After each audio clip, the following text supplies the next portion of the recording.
Io continuo a ricevere sollecitazioni da parte dei genitori di preoccupazioni perché chiaramente si ritiene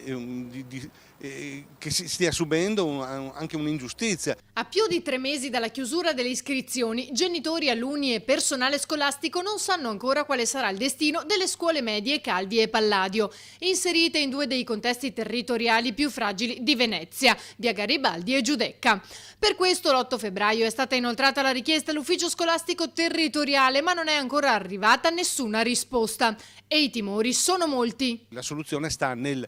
tentare di invertire la tendenza allo spopolamento praticamente o all'emigrazione anche scolastica, per rivitalizzare anche dal punto di vista scolastico il territorio di riferimento. Noi abbiamo queste 2 scuole che sono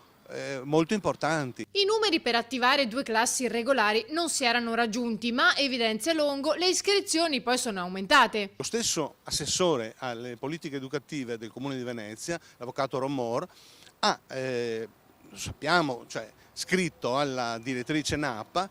sollecitandola a considerare tutte queste circostanze di politica sociale e istituzionale affinché i calcoli non vengano fatti con un mero parametro numerico. Ciò che i genitori, ma anche il comune, chiedono è che le scelte sul destino dei ragazzi vengano fatte rapidamente, in modo responsabile per le famiglie e la comunità cittadina. Se avessimo la classe concessa adesso in prima battuta, avremmo lo stesso organico, gli stessi insegnanti fisicamente, nomi e cognomi, che abbiamo avuto l'anno scorso. Se invece andassimo a un recupero, per esempio ad agosto, in quello che si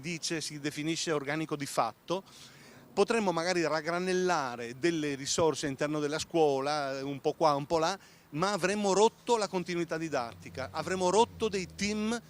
di insegnanti rodati negli anni che sono un patrimonio pubblico, quindi chiediamo che la classe venga concessa in organico di diritto, adesso che non si vada al raccogliticcio